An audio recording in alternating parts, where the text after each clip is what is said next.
right, what's going on, ladies and gentlemen? Long time no see. I know there's been a lot of, stuff going on in the news. A lot of people who have been disappointed by the recent events that have transpired, both in politics, in the world, just in life in general. I know I was super bummed. We all know what I'm talking about. The Joker movie sucked ass. I received, very interestingly, requests for donations for Kamala's campaign after Trump had already been declared the winner. Hershey bars, Reese's, Hershey Kisses. I'm eating hash browns at a Dunkin' Donuts. Walks over to me, kicks me in the back pretty lightly. I mean, he's fat as fuck, so it was like the lightest kick I've ever felt. No, you're a sex offender.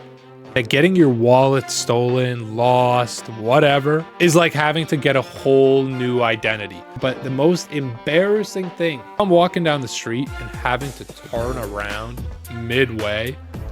That's the most embarrassing shit there is. A full shopping cart with like 100 items, more items than I'm buying.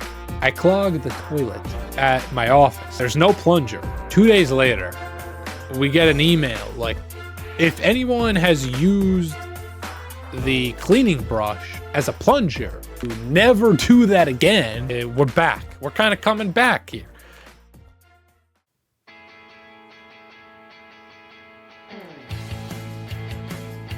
All right, what's going on, ladies and gentlemen? Long time no see. We're back. Our writers have been on vacation in the summer as well, so the innercircle.blog is back. We've got new stories dropping this week. We've just had some recent stories that were absolutely fire. We're hitting record numbers, so check that out. I know there's been a lot of, stuff going on in the news. A lot of people who have been disappointed by the recent events that have transpired, both in politics, in the world, just in life in general. I know I was super bummed. We all know what I'm talking about. The Joker movie sucked ass, so that really devastated me for a while, and I really didn't know what to do.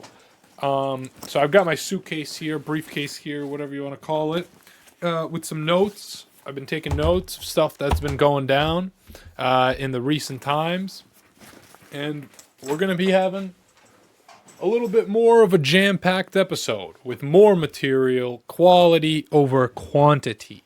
Okay, ladies and gentlemen, so we have a lot of things here to discuss. And let's get right into it. Welcome back to OK News. First and foremost, it's been a while, and a little bit of an interesting thing happened to me when I was at a Dunkin' Donuts. Basically, I was getting my oil changed at this place in a not very good neighborhood. Which take it as you will, but I was trying to save money. It was a $50 oil change, which is a pretty good deal.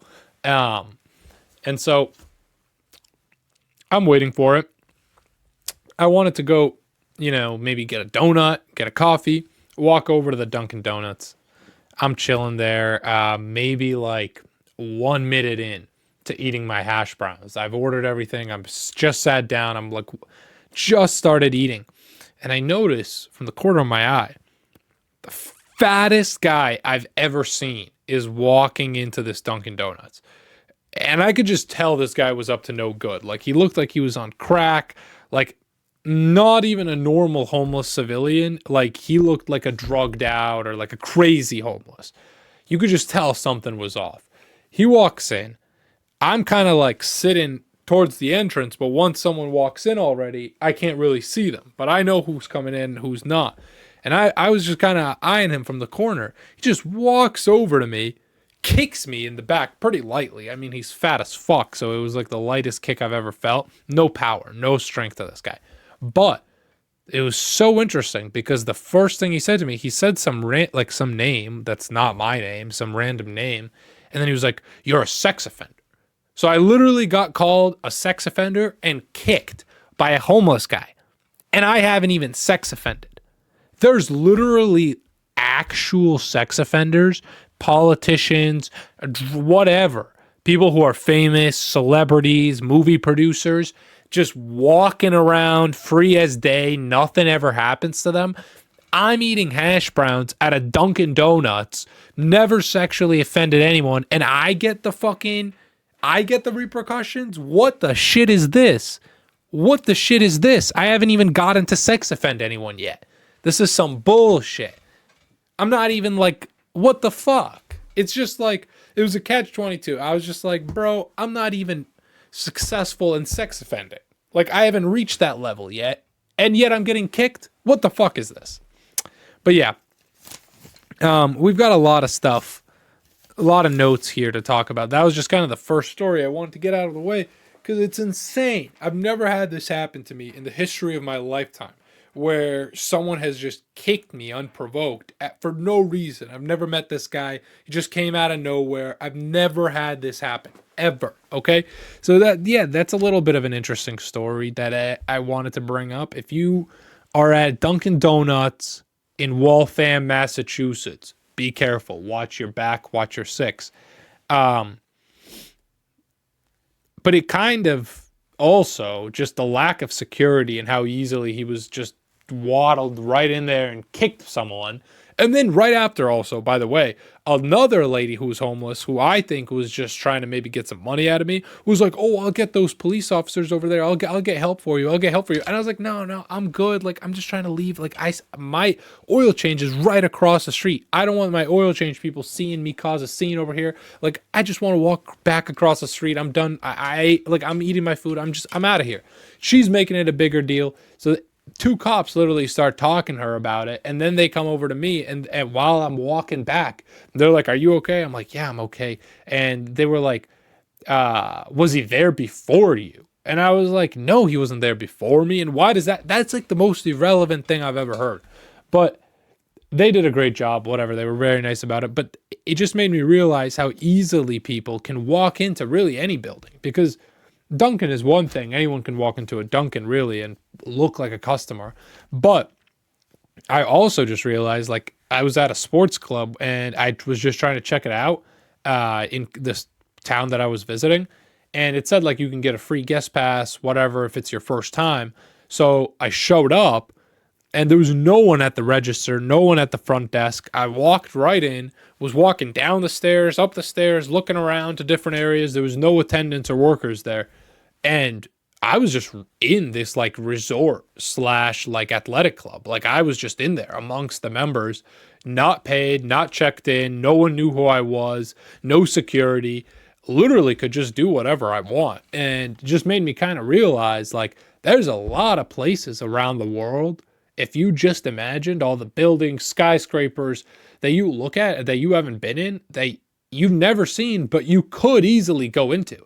And then it got me thinking about all the land in the United States of America, for example, that we as Americans have never even gazed upon. We've never even went there. We've never walked through it. We've never even seen it. It's just like, when it made me think about, like, the highways are all built around this privately owned land. So there's acres and acres, square miles upon square miles of privately owned land that we've never explored, that may have the most beautiful waterfalls, rivers, all this stuff, the most natural streams of water, but it's privatized. So it made me just wonder, like, how much of a percentage of the USA is even available to look at. But yeah, I also went to Spain recently. A lot of differences there compared to the United States, that's for sure. I stayed in like the literature area, and I took a lot of tours to like Toledo and Seville or some shit. Took a lot of tours, and one through just like our neighborhood and through actual Madrid. But one through Toledo and like farther away. And a few of the things that I picked up on were this. All right. So, quality of public architecture, insanely good in Spain. Insanely good.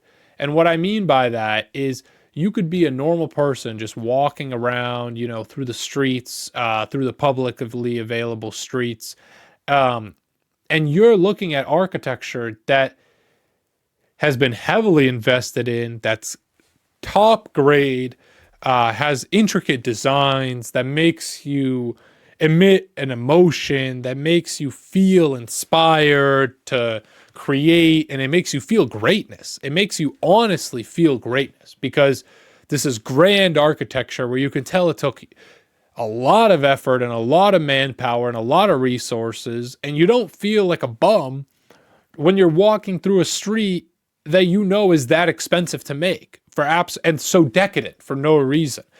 So you feel better. Everyone feels kind of royal. Everything looks kind of royal. And everyone has no stress. It's low stress, I would say. Maybe not no stress, but people have 2-hour breaks in the middle of the day. They eat well. They sit at cafes for long periods of time. The streets are safe. No one has guns. There's no violent crimes. There is pickpocketing, which I did get my wallet pickpocketed, but everything besides that was absolutely beautiful. But getting my wallet pickpocketed, I've never lost the wallet, and I've had my wallet maybe since like 8th grade, since end of middle school. And I just have to say that getting your wallet stolen, lost, whatever, and having to replace it is like having to get a whole new identity. You are not the same person anymore. You will never be the same person anymore. If you lose your wallet, it's a fresh start. You're restarting.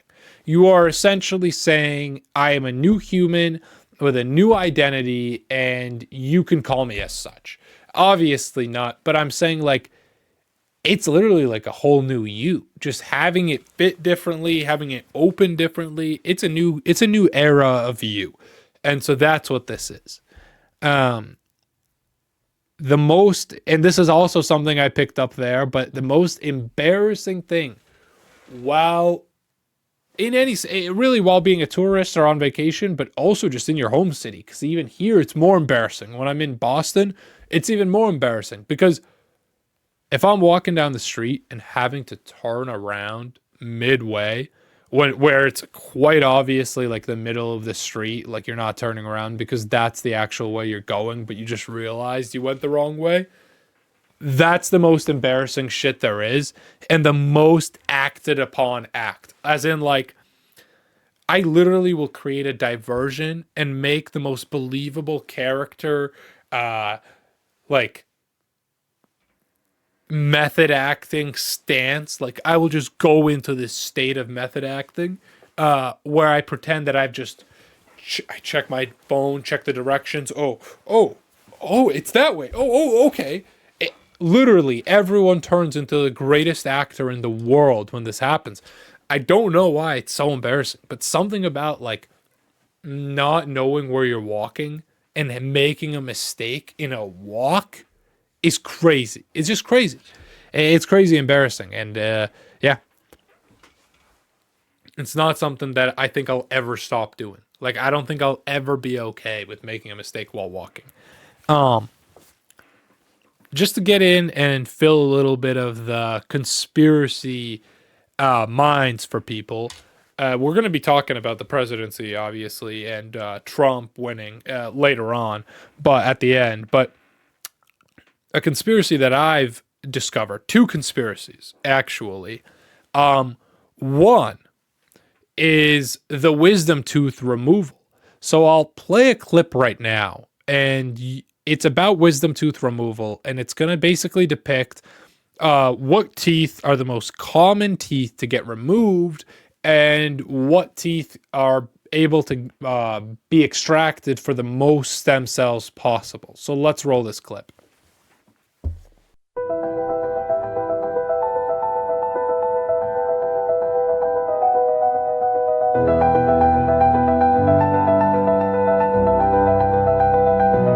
Amazing. Yeah, so I just made that really quickly off of screen record, but as you can see there, wisdom teeth, aka the third molars, are the most commonly removed teeth of all time. And they're also the ones where doctors can dentists can extract the most amount of stem cells from. So they get a lot of money from it. And that's why they always push and promote the removal of these wisdom teeth. And these wisdom teeth are important. They help you chew. They help you chew meat, which you need to be healthy, to be great, to be powerful, to be strong. You need a lot of meat. You need hard foods that are hard to chew, and you need those wisdom teeth for it. So that's something that I think people should look into more. And something else that I've been seeing quite a lot of people on Reddit writing claims about this, not quite a lot about it in terms of medical research, but there's a rise of an epidemic of the upside down testicle problem. There is countless of evidence about this on Reddit, where basically bros are having an issue where the left testicle feels like it's upside down. And doctors and urologists don't have any clue about what's going on with it. And if there's any doctors that watch this, or if any urologists that watch this, that have any insight into what's going on, feel free to comment. But I'm going to show a few screenshots if that seems okay. I hope we'll double check and make sure it's okay. These are public Reddit posts, so I don't see any issue with it. Although it is a medical issue, it doesn't seem like it's private. People wanted to share this, so we'll put it up on the screen now. Countless people within the past 2 to 3 years essentially saying that they're experiencing this upside down testicle syndrome. And it all seemed to have started after COVID-19 and the COVID-19 vaccines. So, can this be linked to the COVID-19 vaccines? I don't know, but the timing seems strangely odd that this has never been a common issue before. Doctors have no idea what it is. All of the tests are telling people that are experiencing these symptoms that everything is fine, that there's no issues with their body, and that they're completely healthy, while they continuously feel these symptoms, and they're reporting that these symptoms aren't getting any better. And all of this is according to Reddit posts and people talking about this online through forums similar to WebMD, and like Ask a Doctor, but this isn't scientific proof that there's any link or anything because of what I'm saying. But I'm just trying to raise awareness and say that this is an issue that clearly lacks research because the doctors don't know what it is, and clearly there is a problem because I see countless of people stating that they are experiencing it themselves. Now, I don't know what's going to go on with that, but that's just one thing that I haven't really heard a lot of people talk about. I saw the Venom movie as well. A little segue there. I saw the Venom movie. It was good. I wouldn't say it was better than the first one, but it was pretty entertaining. I did hear that the new Joker movie sucked ass, and that it was basically the opposite of Joker, and that he becomes this like softy nice guy. Boston hotel strikes have also been going on. We've had two. So we've had the Park Plaza Hotel and the Omni Parker House Hotel. Both have had massive strikes with workers beating drums outside all day, not working, which causes a huge scene. And I've never seen this before at these luxury hotels.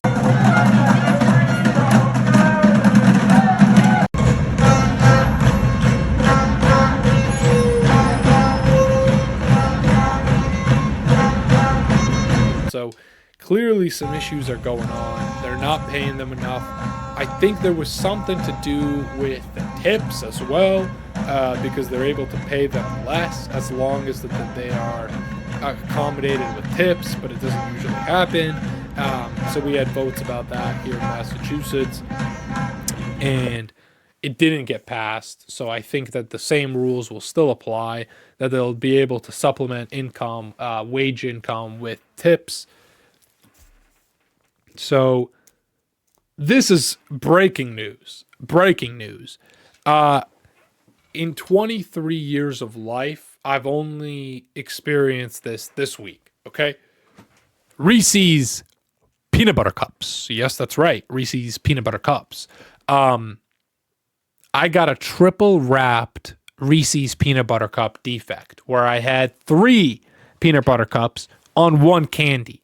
This is, if there's something that will signify the sign that we are a failing country, the fail of America, the fail of a dynasty, it's going to be when Reese's peanut butter cups starts making defected candies, starts giving me mutated Reese's. This is the sign of real issues. People are talking about the economy, the border, all these kind of seemingly minuscule problems comparatively to my candy problem, which is that candy quality is going down the drain. I mean, how are people supposed to trust the rest of the country, the rest of America, when we can't even produce sugary, poisonous candy? That used to be our hallmark. Hershey bars, Reese's, Hershey Kisses, all of this, 100 grand bars, whatever it is, we were the kings of it all. I've never heard of candy from outside of the United States of America ever being as tasty as our candy. We are the kings of that. So now that our candy is effectively second-rate garbage, that we're printing candies with 3 wrappers on them, I have to unwrap 3 Reese's peanut butter cups to eat 1 Reese's peanut butter cup. Oh, no, not in my house. That's not going to fly in my country, not in my America. We're not doing defected candies. No, it stops here. It stops here. This is the last straw.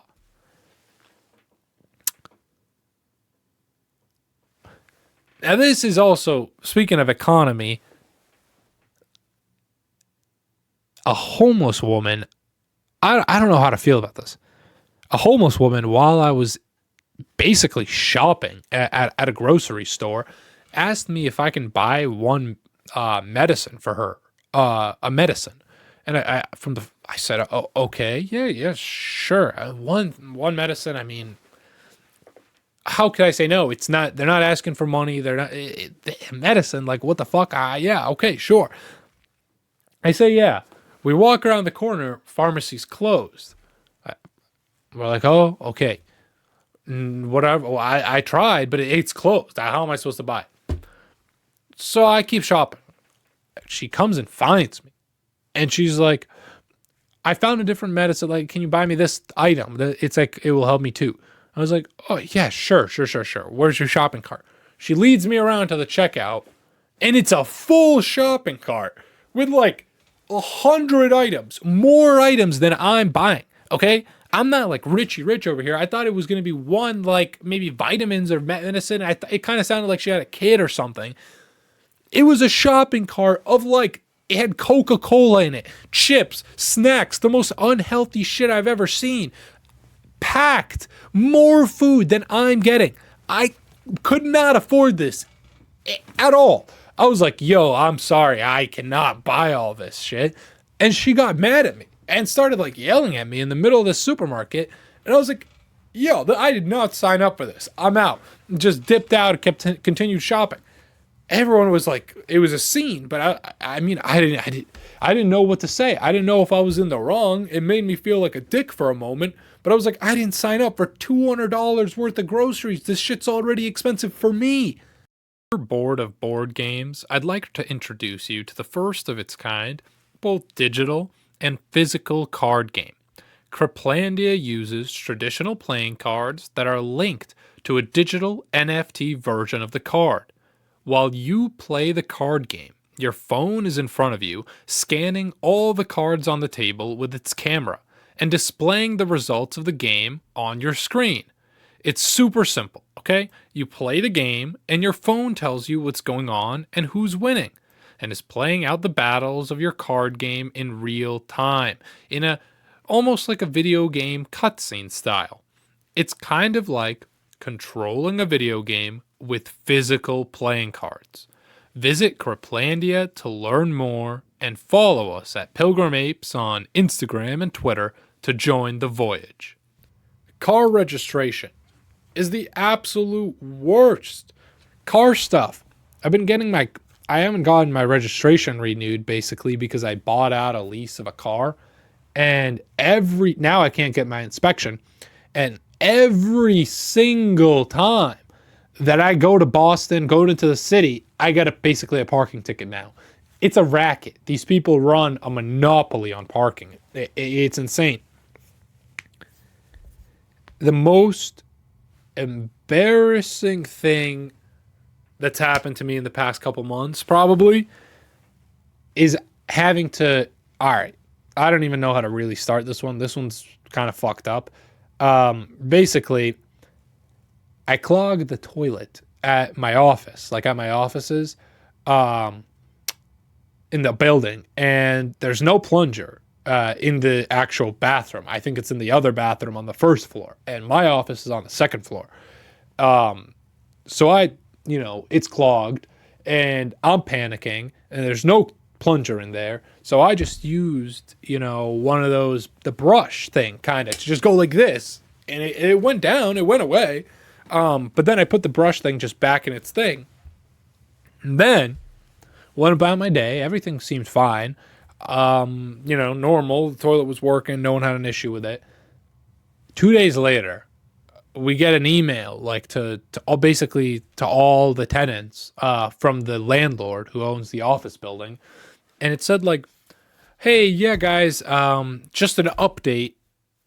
If anyone has used the cleaning brush as a plunger, please, we would kindly ask you to never do that again, because we had to, I don't even know, they gave a whole bunch of reasons why it's like unsanitary, and because, whatever. I didn't really read it because I was kind of just disassociating at this point, and I was kind of like, yeah, this is not me, this is not my fault, I don't know what the fuck this email is, I have no idea what they're talking about.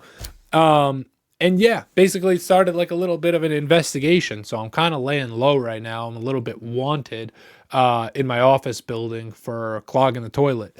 So that's unfortunate. But yeah, whatever. I got to take the heat for that. That's just the way it goes. It's a cold world, cold life.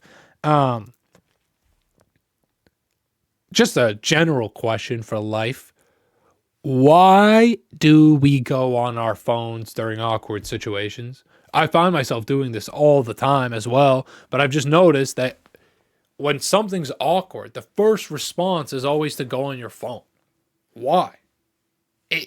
It's such a more awkward look to be on your phone while something awkward is happening. Is it just an escape? Have we become that attached or that comfortable with our phone? Like, why is it always the most comfortable, the go-to solution when something awkward is happening? Like if someone is walking by you that you don't want to say hi to or whatever. Why do we always go on our phone in an elevator when we're trying to avoid conversation? Why has it become this kind of way out of social interactions? And what's the effect of that? Because back in the day, you'd kind of train your social muscles, your social skills by not being able to avoid those weird interactions. Say you're stuck in an elevator with someone, you'd kind of just have to go, "Hey, how are you doing today?" And you'd have to practice those social skills. But nowadays, you could just go on your phone. So is that potentially one of the reasons why people are becoming weirder and getting more of these social disorders, more anxiety?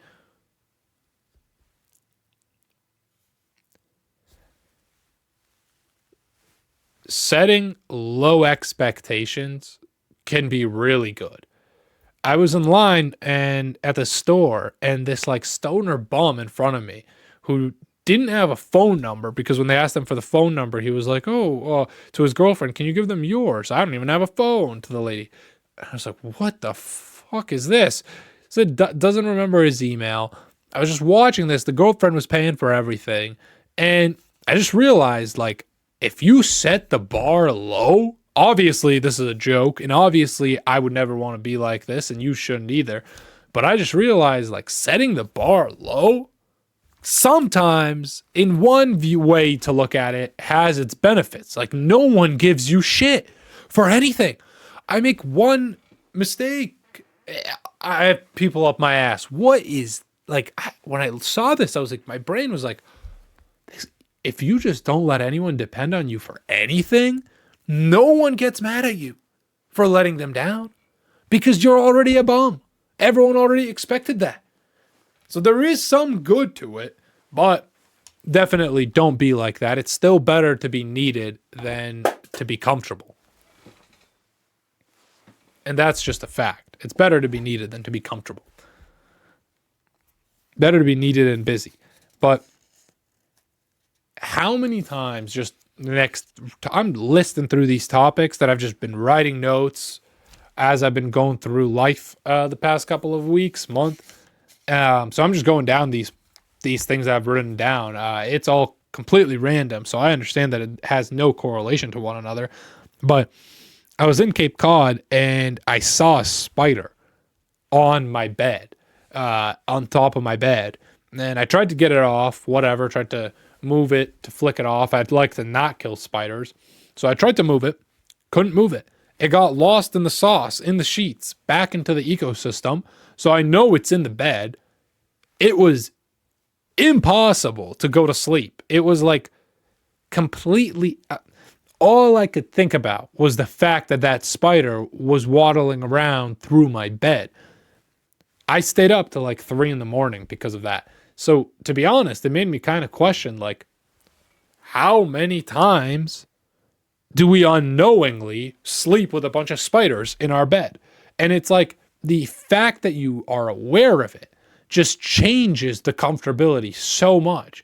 But there's probably many days where we sleep with a spider right near our feet, right underneath us, maybe even right behind our head. And we just don't know it, but you're comfortable, perfectly comfortable. And it kind of correlated with me to all these conspiracies and the knowing. Does knowing what's going on make your life easier? Or was your life easier when you were a teenager, when you were a kid, when you didn't even think about all these things, so this corruption? Because none of this really affects your daily life. Was it easier before we were aware, or is it easier now? It also correlates to the knowing, not knowing. When I would live in an apartment building, I never ever thought about it until now, after. But I realized how easily another human being in your apartment building could start a fire that just burns your entire building down, could be literally constructing a bomb in their apartment and blow up the entire building. And like, you just don't think about when you are living in this public building that has a bunch of strangers living in it too, what's actually going on the walls around you. You just don't think about it. But if you really knew, I don't know how comfortable I'd be. But it's like any day someone could accidentally start a fire. Someone could intentionally do something. You don't even think about it. I never thought about it. It never crossed my mind when I was there. But now I see, like, at my friend's house, like, someone like made the fire alarm go off. And I was like, that easily could have just burned your apartment down. Like, you could come back to your apartment one day and your apartment is entirely burned down because of someone else's mistake, because they left something on. I mean, it's not likely, but I'm just saying it could happen. So if you live in an apartment, I'm not trying to scare you. I'm just saying that's a possibility. Another thing. You can think 2 thoughts at the same time, but you can never say 2 sentences at the same time. Just shows you that brainstorming ahead of time, you can do as a symphony. You can do it multiple thoughts at once. You can think about it sporadically. But when you're communicating and when you're speaking, God has you intended for you to only express one idea, one sentence at a time. You can think about multiple things, but when it comes to expressing it to your fellow humans, it should be one at a time. It was just interesting to me.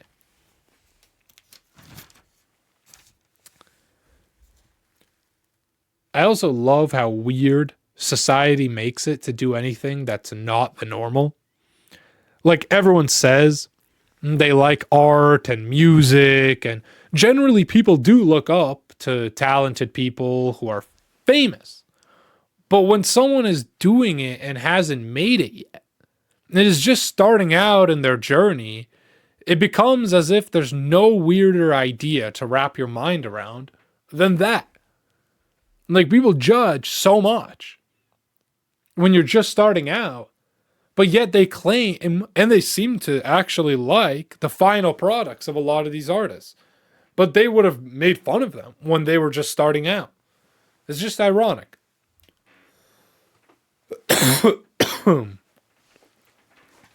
Something, though, that made me have faith restored in the world, and basically, basically everyone's saying, like, kids don't go outside anymore, kids aren't playing anymore, they're all iPad kids. I saw some school kids take a friend's backpack, throw it on a dirty mattress on the street, and then start kicking it. And I thought it was the funniest thing I've ever seen. It reminded me of my childhood and things that me and my friends did. And it just made me be like, yeah, faith restored in humanity. We're back. We're kind of coming back here. We're going outside. We're playing. Everything's good. Everything's coming back. There's hope. If you can't handle texting while driving, maybe driving just isn't for you, Like if you can't handle multitasking where you can't text and drive, maybe you just shouldn't be on the road. That's a joke, by the way, folks. When I was in school, I didn't fit in, but now I realize that fitting in quotes, is actually just being a loser.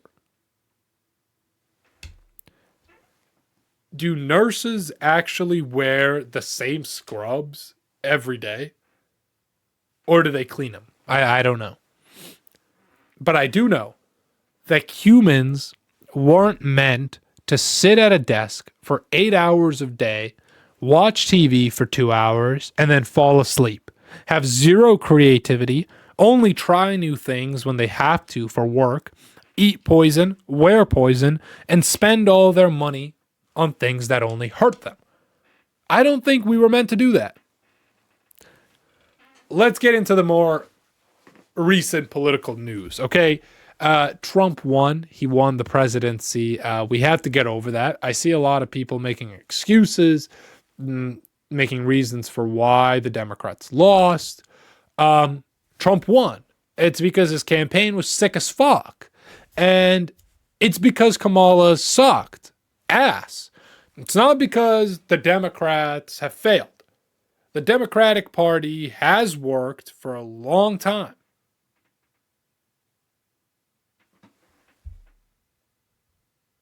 I don't know what's going on with the light here.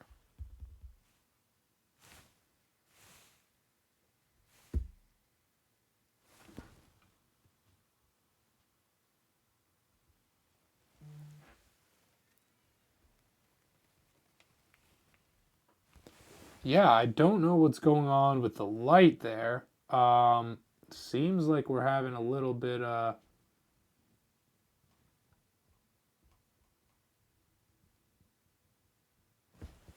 little bit of technical difficulties, but we look like it should look like it's a little bit better now. Anyways, we're just gonna continue, okay? We're just gonna continue. It looks like it's doing better now. Essentially, oh, what the hell is this? All right, well, we're not gonna talk about Trump then. This is the end of the episode. Well, no, that we are going to talk about Trump. That's why he won. All right, that's why he won, because he was doing the podcast and shit. I don't know if that was all Barron. People are saying it was all Barron, but it might have been a little bit more Dana White because he got them onto Nelk Boys, Theo Vaughn. He had a lot to do with that as well through the UFC. So I think Dana White has a big majority role to be thanked for in terms of getting Trump onto the podcasts. Kamala's in debt as well. After this campaign, which I have no idea how, but I do know that I received, very interestingly, requests for donations for Kamala's campaign after Trump had already been declared the winner. So they're only starting the emails for money after the campaign's over. Once you realize you have all that debt to pay back, now you're emailing me. You didn't care enough to send me any information at all during the campaign. I've been getting texts, emails from Trump, Trump's son. I mean, obviously it's not the real them, but they have multiple personalities of text emails, multiple email personalities, well, for all of this automated message, whatever crap, marketing. They have multiple tones. They have like Eric Trump, Donald Trump, all this stuff. Don Jr., while Kamala hasn't sent me a brochure, a text, an email until after the campaign, what is it going to do? And it also just kind of signals to me, what is this money going towards? Why would I donate after you lost? What are you going to do for me? How are you going to promise me anything? You're not in the White House. You're done. Get out. I mean, you are in the White House, but you're not going to be in the White House is what I'm saying. You're done. Like what? You're on your way out. Why would I donate? It just makes no sense. It's kind of arrogant is what it is to send a donation request after the campaign is over and your opponent has been declared the winner. Where's the money going to go? It's damn well not going to go towards any policies or any help towards the people. You've lost. It's just paying back your debts.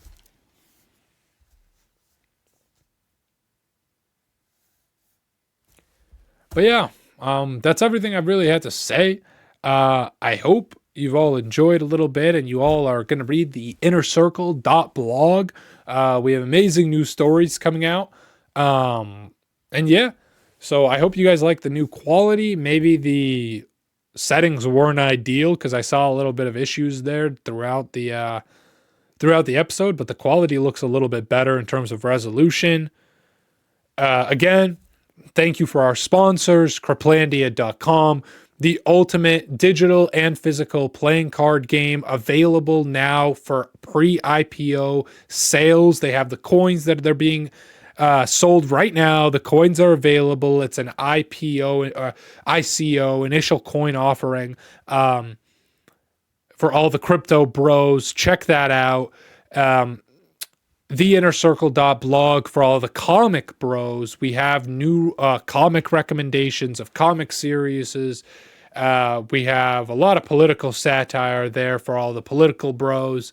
Check that out. I see the lights kind of fidgeting on me right now as well. So hopefully this doesn't give you a stroke or a seizure and you stay with me here through the final credits. I'd really like to thank my editor, Adi, for doing the edits on the clips for this channel, my social media manager, Divi, for doing all the posting and managing the content and managing the channels, and especially Holden for writing for the innercircle.blog. He's done honestly an exceptional job, better than anything I could have ever imagined. His stories are insanely creative. They're unique. They're new, they're fresh, they're inspiring. I have people messaging saying that these are honestly some of the funniest things they read all week. And it gets me inspired to write better myself. And so it's kind of been a great just process having him around and writing these things. So really, guys, support the team. Go to readyuniverse.com as well if you'd like to support the show, support the program, support our content and what we're doing. That's an affiliate shop of ours. They're also great guys. Check out, I think those are all the sponsors. Keepin.ai as well. OTG Video Productions. Devotionstream.com.